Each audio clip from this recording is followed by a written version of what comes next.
people get involved in your campaign. They say, you know what, I love this woman, I love what she's doing, she's fighting for us. This is John Villarreal reporting for Conservative New Media. Talked about these patriots this morning, and in closing I'd like to wrap up and talk about them again. You had 56 men, I believe. 25 were lawyers. I'll cut them a little slack. Back in the day, lawyers were a little better breed than they are today.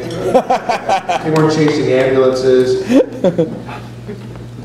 11 were merchants, 9 were farmers, 1 was a teacher, 1 was a musician, 1 was a printer, 2 were manufacturers, 1 was a preacher. They signed the Declaration of Independence, fully knowing that their lives were on the line for doing so. Can you imagine for just a moment the conversations that had to take place in their homes prior to signing this? There were 56 of these guys, 55 were married. Ben Franklin's wife had died some years earlier. The conversations that had to take place. You know, honey, if I sign this, I could be dead the next day.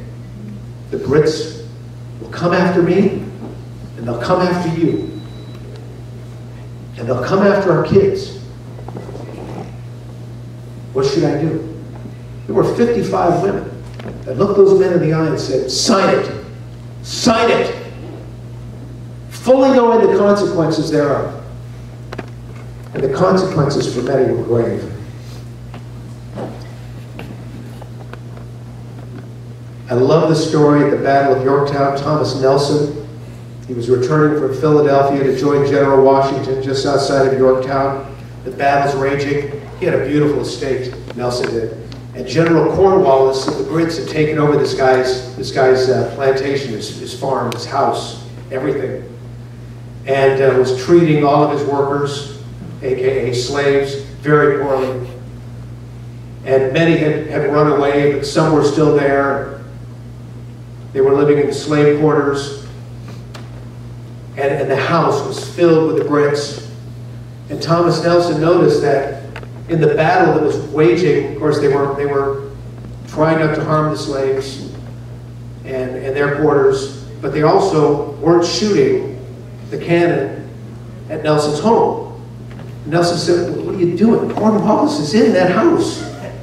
And they said, well, with all due respect, sir, that is your home. And Nelson took a cannon and turned it and said, I get the first shot.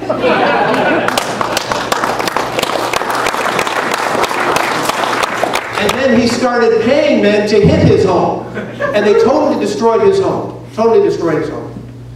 And I will tell you something about Thomas Nelson. After the war, he died at the age of 51, a pauper. Had nothing left. Absolutely nothing after that war.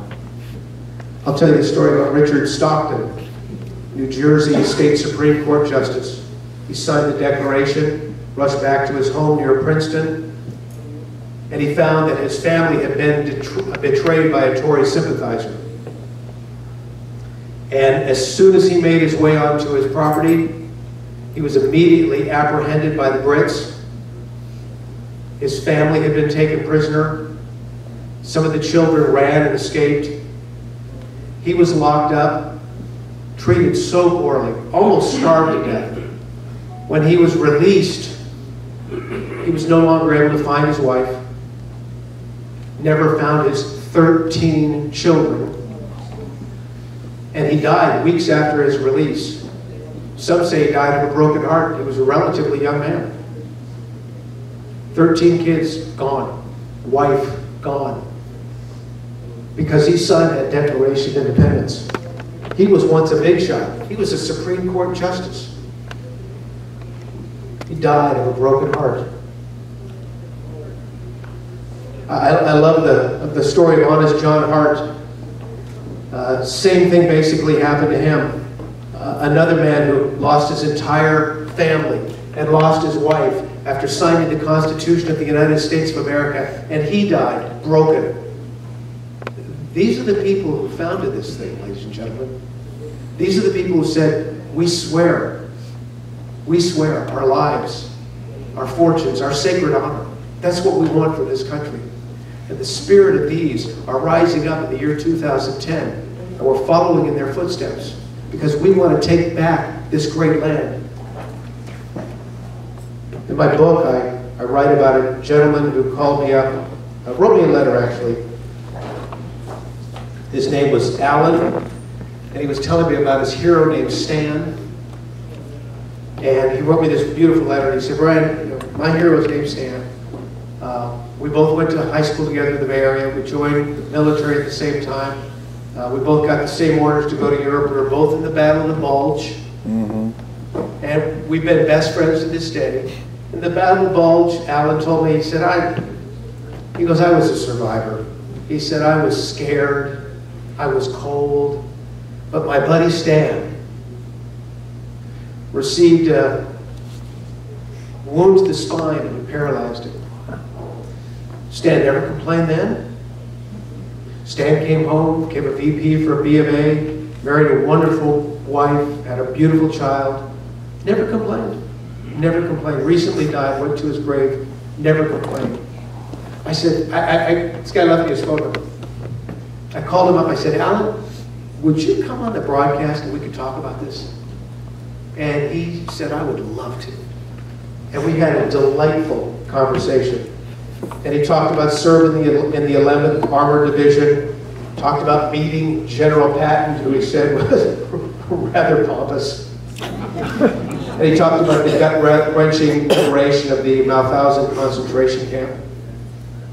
And towards the end of the conversation, I asked Alan about the present condition of America. So this is about a year ago. And I said, you've lived a very full life, Alan. You've seen it all. You've dodged Nazi bullets. You've shed tears at Mauthausen. You returned home a hero. You raised a family with your beautiful wife.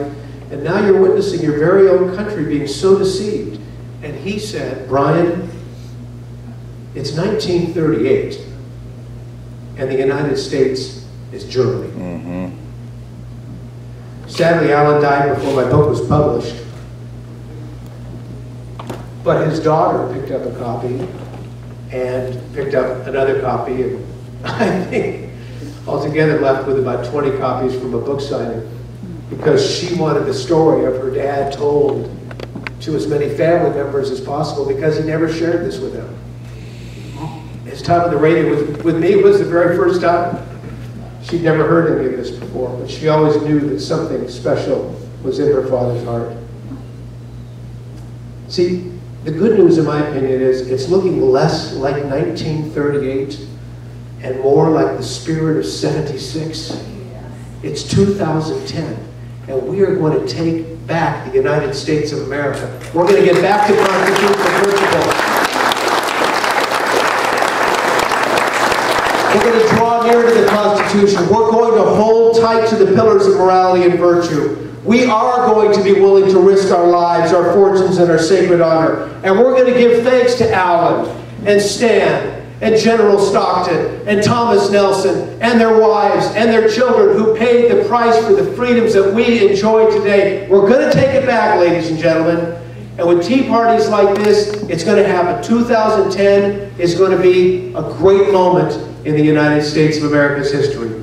Thank you all very much. I appreciate you allowing me to speak with you, getting to meet so many of you. God bless you. God bless the Modesto Tea Party. God bless the United States of America. Thank you very much.